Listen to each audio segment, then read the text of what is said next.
اعوذ باللہ من الشیطان الرجیم بسم اللہ الرحمن الرحیم وأذن فی الناس بالحج یاتوک رجالا وعلی کل ضامر یاتین من کل فج عمیق لیشهدوا منافع لهم ویذکروا اسم اللہ فی ایام معلومات علی ما رزقهم من بہیمۃ الانعام فکلوا منها واطعموا البائس الفقیر۔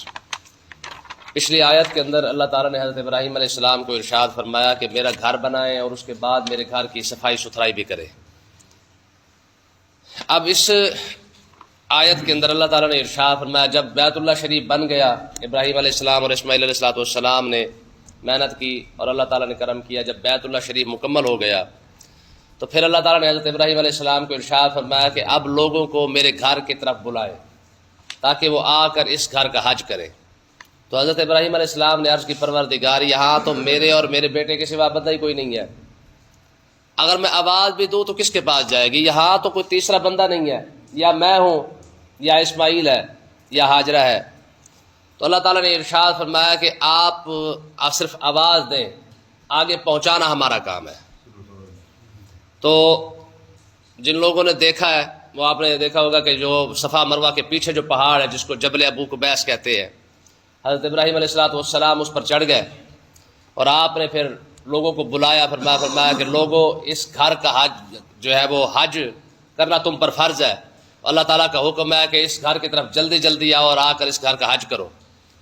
تو روایت کے اندر آتا ہے کہ اللہ تبارک و تعالیٰ نے ابراہیم علیہ السلام کی یہ آواز پوری دنیا کے اندر جتنے لوگ موجود تھے سب تک پہنچا دی، اور حتیٰ کہ جو ماں کی پیٹ کے اندر کھڑے تھے یا باپ کی صلب کے اندر کھڑے تھے وہاں تک بھی آواز پہنچا دی۔ اور آقا علیہ السلام نے ارشاد فرمایا کہ جس خوش نصیب نے لبیک اللہم لبیک کہا، میں ایک دن وہ ضرور آئے گا، مرنے سے پہلے اللہ تبارک و تعالیٰ اس گھر کا حج اسے ضرور کروا دے گا۔ یعنی حضرت ابراہیم علیہ السلام کی آواز دیکھے کہاں تک جا پہنچی، حالانکہ وہاں پہ بندہ ہی کوئی نہیں ہے۔ تو اللہ تعالیٰ نے ارشاد فرمایا یہ پہنچانا ہمارا کام ہے، آپ صرف لوگوں کو بلائیں۔ اور ایک روایت میں ہے کہ اللہ تعالیٰ نے اپنے محبوب علیہ السلام کو ارشاد فرمایا کہ محبوب آپ اعلان کر دیں اپنی امت کو کہ آپ کی امت جو ہے وہ آ کر اس گھر کا جو ہے وہ حج کیا کرے۔ تو آقا علیہ السلام نے آخری خطبے کے اندر ارشاد فرمایا لوگوں تمہارے اوپر حج فرض کیا گیا تو حج آ کے کیا کرو۔ اور روایت میں آتا ہے، حدیث پاک کے اندر موجود ہے کہ آقا علیہ السلام نے جب فرمایا تم پر حج فرض ہے تو ایک صحابی رسول کھڑے ہو گئے، کہنے لگے یا رسول اللہ کل عام، ہر سال حج فرض ہے؟ تو حضور خاموش ہو گئے۔ وہ تھوڑی دیر کے بعد پھر کھڑا ہو گیا، کہنے لگا یا رسول اللہ ہر سال ہی حج فرض ہے؟ حضور پھر بھی خاموش ہو گئے۔ وہ تیسری مرتبہ پھر کھڑا ہوا، یا رسول اللہ ہر سال حج فرض ہے؟ حضور علیہ السلام نے تھوڑی دیر خاموشی اختیار کی، پھر حضور نے فرمایا لو قلت نعم، فرمایا کہ اگر میں ہاں کر دیتا تو ہر سال تم پر حج فرض ہو جاتا۔ یہ تو میری مہربانی ہے کہ میں خاموش ہو کے بیٹھا رہا ہوں۔ تو اس سے مطلب یہ ظاہر ہے، دیکھیں کوئی بھی چیز جو حرام ہوتی ہے یا حلال ہوتی ہے، فرض ہوتی ہے یا واجب ہوتی ہے، جو بھی چیز بنتی ہے وہ اللہ اور اللہ کے رسول کے حکم سے بنتی ہے۔ اب صحابی رسول نے تو کرم ہی کر دیا تھا کہ یا رسول اللہ ہر سال حج فرض ہے، اور اگر حضور فرما دیتے ہاں ہر سال ہی فرض ہے تو پوری امت پر ہر سال حج کرنا فرض ہو جاتا۔ لیکن یہ سرکار کی مہربانی ہے اور قرآن پاک کا فیصلہ ہے، فرمایا ہر سال بھی فرض نہیں اور ہر بندے پر بھی فرض نہیں، من استطاع الیہ سبیلا۔ حج صرف اور صرف اس پر فرض ہے جو یہاں تک پہنچنے کی طاقت رکھتا ہے۔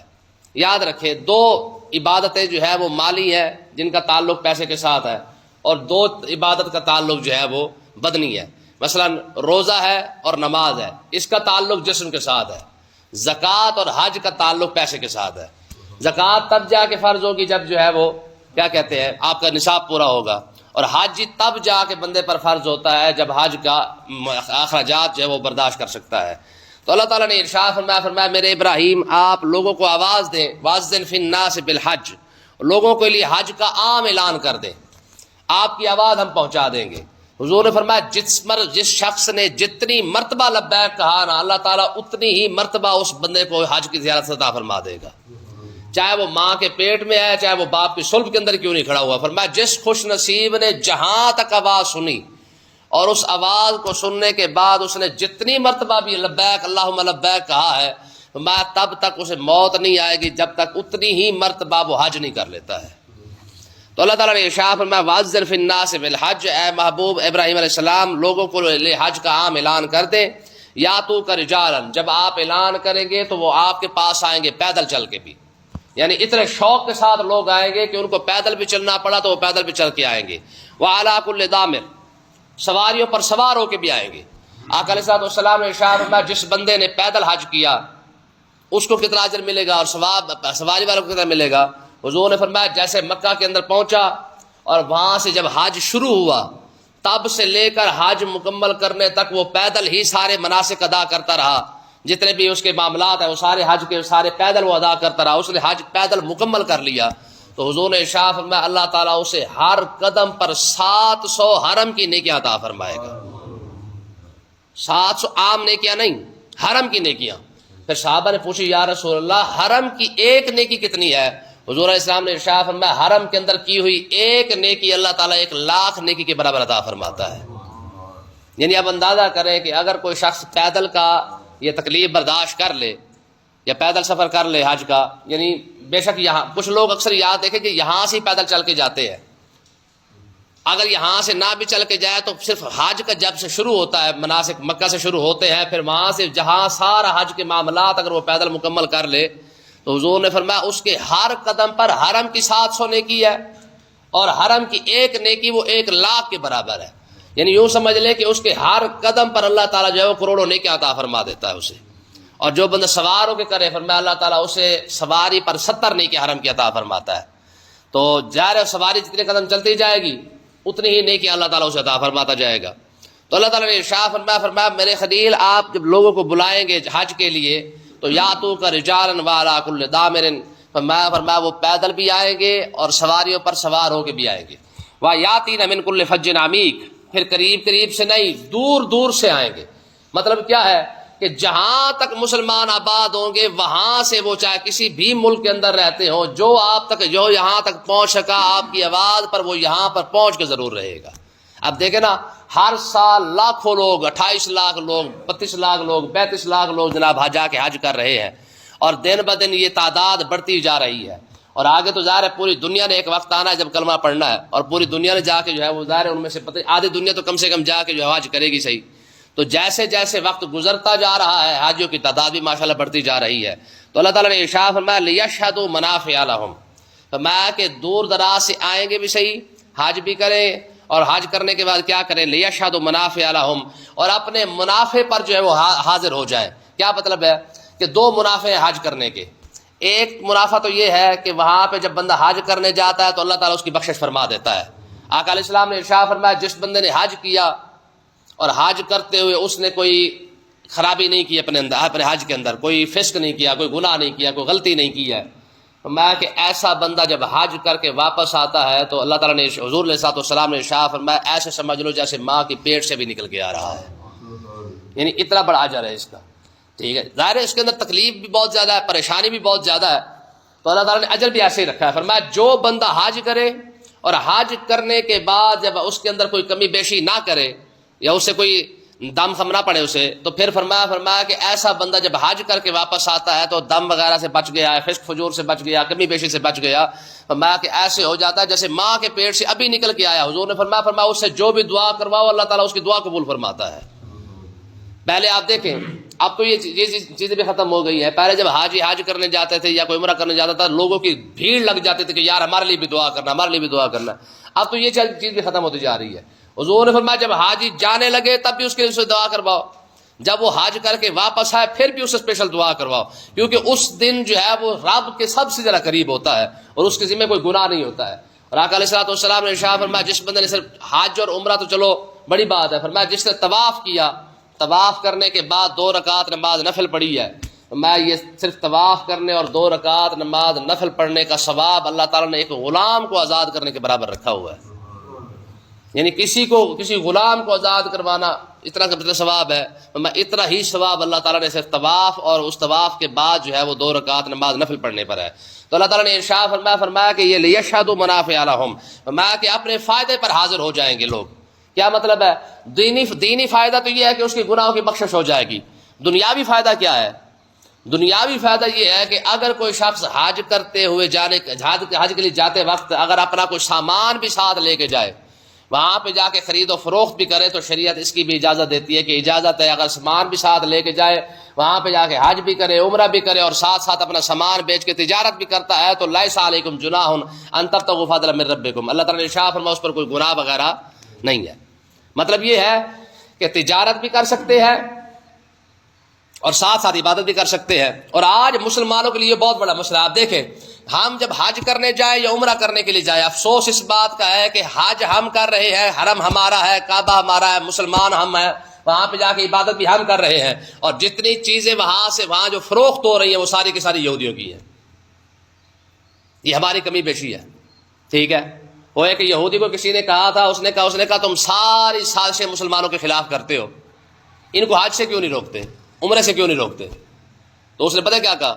اس نے کہا ہم پاگل ہیں کہ ہم ان کو روکیں؟ ہم تو چاہتے ہیں کہ یہ 10 لاکھ کے بجائے 20 لاکھ جائیں اور 20 کے بجائے 40 لاکھ جائیں۔ انہوں نے کہا یہی وجہ کیا ہے؟ اس نے کہا بھائی سیدھی سی بات ہے، ان کے جتنے حج پر یہ جاتے ہیں اس میں فائدہ سب سے زیادہ ہمارا ہوتا ہے۔ انہوں نے کہا تمہارا فائدہ کہاں سے آ گیا؟ انہوں نے کہا یہ جاتے ہیں مسلمان عبادت کرنے کے لیے، اپنا ان کا سامان ہوتا کوئی نہیں ہے، وہ جتنا وہاں پہ جو سامان امپورٹ ایکسپورٹ کا ہوتا ہے وہ سارا حساب کتاب ہمارے پاس ہے، سارا سامان وہاں سے ہمارا لے کے آتے ہیں، تو یہ جتنے لاکھ وہاں پہ جائیں گے فائدہ بھی تو ہمارا ہی کریں گے نا۔ اور آپ دیکھ لیں یہ جب سے سعودی آئے ہیں ان خبیثوں نے آ کے جناب والا اخیر کر دی ہے، مسلمانوں کی کوئی شے رہنے نہیں دی ہے، سارا جتنے بھی آپ کو چیزیں ملیں گی ساری کی ساری ان کی ملیں گی، اور مسلمان تجارت سے بالکل فارغ ہو چکے ہیں، یہ جاتے بس اللہ کر کے واپس آ جاتے ہیں۔ حالانکہ تاجر کے بارے میں تو حضور نے بڑی بات ارشاد فرمایا قیامت والے دن تو عرش الہی کے نیچے جو 7 بندے کھڑے ہوں گے ان میں ایک تاجر بھی کھڑا ہوگا۔ حق تو یہ بنتا تھا کہ حرم جب ہمارا ہے تو وہاں پہ چیزیں بھی اگر ہماری مسلمانوں کی بکتی تو اور بڑی بات تھی، لیکن مسلمانوں نے پھر اپنا حساب کتاب دکھانا ہوتا ہے۔ تو بہرحال اللہ تعالیٰ نے ارشاد فرمایا لیشہدوا منافع لہم، فرمایا کہ جب وہ حج کرنے آئے یا عمرہ کرنے آئے تو ان میں ان کا منافع بھی ہے، دینی فائدہ بھی ہے اور دنیاوی فائدہ بھی ہے۔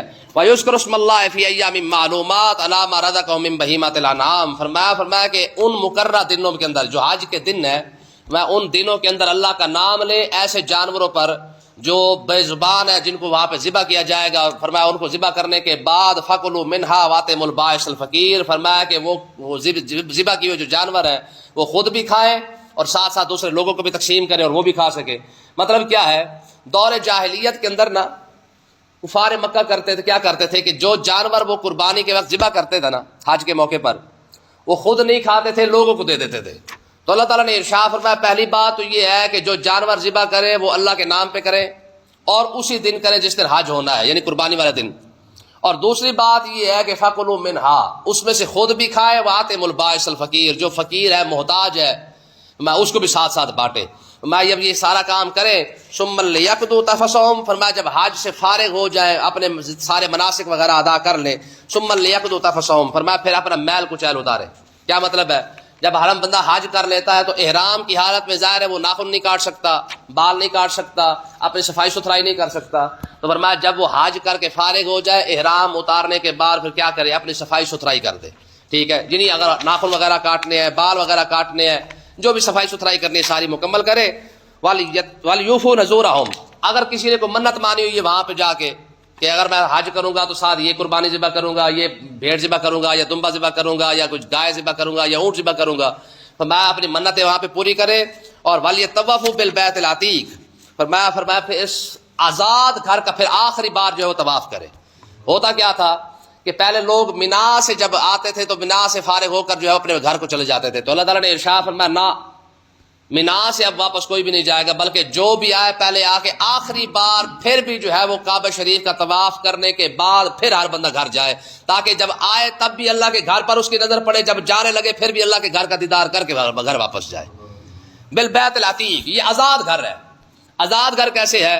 ہمارے بزرگ فرماتے ہیں کہ جب سے یہ گھر بنا ہے فرمایا اس گھر پر کبھی کسی ظالم کا قبضہ نہیں ہوا، بیت اللہ شریف پر، یعنی آج تک کوئی ظالم کوئی جابر بندہ اس پر قبضہ نہیں کر سکا ہے، یعنی کوئی ایسا بندہ اس پر مسلط نہیں ہوا کہ جو جناب والا اس گھر کے پر پابندی لگا دے کہ آج کے بعد کوئی نہیں آئے گا یا کوئی ایسا معاملہ۔ فرمایا جب سے یہ گھر بنا ہے تب سے لے کر، یعنی آدم علیہ السلام سے لے کر آج تک کوئی ظالم اس پر قبضہ کر ہی نہیں سکا۔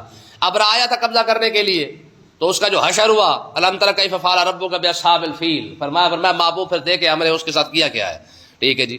تو اللہ تعالیٰ نے پھر ظاہر ہے چوٹیوں کے ساتھ جو ہے وہ ہاتھی مروا دیتا ہے. تو اس کے اندر ایک بڑی بات ہے، ابرا والی جو بات آ گئی ہے تو اس میں ایک بڑی خاص بات جو ہے وہ ہمارے بزرگوں نے لکھی ہے. فرماتے ہیں جب ابرا آیا تھا نا قبضہ کرنے کے لیے،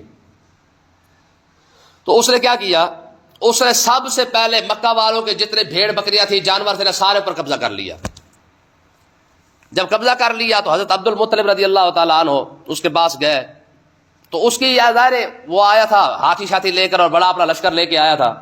تو اس کی خواہش تھی کہ میرے سامنے آئیں گے، روئیں گے، گڑ گڑائیں گے، تو میں انہیں کہوں گا کہ ٹھیک ہے بھائی اپنے جانور بچا لو یا کعبہ بچا لو. تو جب حضرت عبد المطلب اس کے پاس گئے ابرا کے پاس، تو آپ نے ارشاد فرمایا تو نے ہمارے جانوروں پر قبضہ کر لیا ہے، وہ واپس کر دے. تو ابرا نے کہا، اس نے کہا بڑے افسوس کی بات ہے، میں سمجھتا تھا تو مکہ کا بڑا سیاڑا بندہ ہے، دنا بندہ ہے، میں تمہارا کعبہ گرانے کے لیے آیا ہوں، اس کو منہدم کرنے کے لیے آیا ہوں، اور تو نے بجائے اس کعبے کی بات کرنے کے اپنے جانوروں کی بات کر رہا ہے. تو آپ نے جو جملہ وہاں پہ کہا حضرت عبد المطلب نے، آپ نے بڑی کمال کی بات کی. آپ نے ارشاد فرمایا بھائی یہ جانور ہمارے ہیں، ٹھیک ہے، ان کے مالک ہیں ہم، وہ گھر ہے تو جان اور اس کا مالک جانے، ہم اس گھر کے مالک نہیں ہیں. وہ جان تو جان اور تیرا کام جانے، اور وہ جانے اور اس کا گھر جانے، یہ تو ہماری ہے. تو ظاہر ہے اب اس کے پاس کوئی جواب نہیں تھا، تو اس نے مجبوراً وہ سارے جانور واپس کر دیے. آپ وہ جانور جب لے کے آئے نا، تو آپ نے مکہ والے سب کو اکٹھا کیا. اکٹھا کرنے کے بعد آپ نے فرمایا ہاں بھائی سارے کے سارے پہاڑوں پہ چڑھ جاؤ اور پھر دیکھو تماشا اگر کیا ہوتا ہے. کیونکہ مکہ والے جانتے تھے کہ یہ اس گھر کے اوپر حملہ کرنا کوئی عام بات نہیں ہے.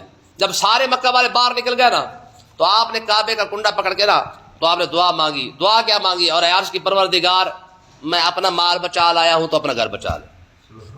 بات پھر دیکھ رہے پھر ہوا کیا، پھر فَلَمْ تَرَ كَيْفَ فَعَلَ رَبُّكَ بِأَصْحَابِ الْفِيلِ. فرمایا محبوب دیکھے پھر ہم نے ہاتھی والوں کے ساتھ کیا کیا ہے. بھائی دیکھیں اس سے مسئلہ ہمارے بزرگوں نے کیا لکھا ہے. وہ فرماتے ہیں مسجد ہے نا، مسجد کعبہ شریف ہے، یہ جتنا بھی ہے نا یہ سارا رب کا گھر ہے. اس کا نظام بھی خود چلاتا ہے، اس کو بچاتا بھی خود ہے، اس کی حفاظت بھی آپ ہی فرماتا ہے. آپ دیکھ لیں جب مسجد بن جاتی ہے نا، اس کا نظام عجیب طریقے سے چلتا رہتا ہے. پھر حضور علیہ السلام نے ارشاد فرمایا روح زمین ساری تباہ و برباد ہو جائے گی جب قیامت کا جھٹکا لگے گا. اذا زلزلت الارض زلزالها، میں قیامت پر پوری روح زمین ذرہ ذرہ بکھر کے رہ جائے گا. لیکن اس کے باوجود بھی فرمایا مسجد وہ جگہ ہے کہ جہاں پہ اللہ تبارک و تعالی زمین کو برباد کرنے سے پہلے اس جگہ کو اٹھا کر جنت کے اندر رکھ دے گا جہاں مسجد بنی ہے. ٹھیک ہے، میں اللہ تعالیٰ قیامت کے زلزلے یا قیامت کے جھٹکے کے اندر بھی مسجد جہاں بھی بنی ہوئی ہے تو میں مسجدوں کو رب تباہ نہیں ہونے دے گا، کیونکہ یہ گھر اسی کا ہے، یہ اس کی غیرت کا معاملہ ہے. میں سب سے پہلے اللہ تعالیٰ مسجد کو اٹھائے گا، مسجد جہاں بھی ہے میں ان مسجدوں کو وہاں سے نکلوانے کے بعد تحت الثری سے لے کر عرش الہی تک، ٹھیک ہے جی، یہ ساری مسجد ہوتی ہے، تو میں یہ ساری کی ساری اٹھا کر پہلے جنت میں رکھا جائے گا، بعد میں پھر زمین کو تباہ و برباد کیا جائے گا. تو اس کا مطلب یہ ہے کہ یہ جو مسجدیں ہیں نا، یہ زمین پر امن کی جو ہے نشانیاں ہیں. جب تک یہ مسجد زمین پر موجود ہے تب تک قیامت نہیں آئے گی، ورنہ جب قیامت آئے گی تو اس سے پہلے مسجدوں کو اٹھا لیا جائے گا. اللہ تعالیٰ سمجھنے کی توفیق عطا فرمائے.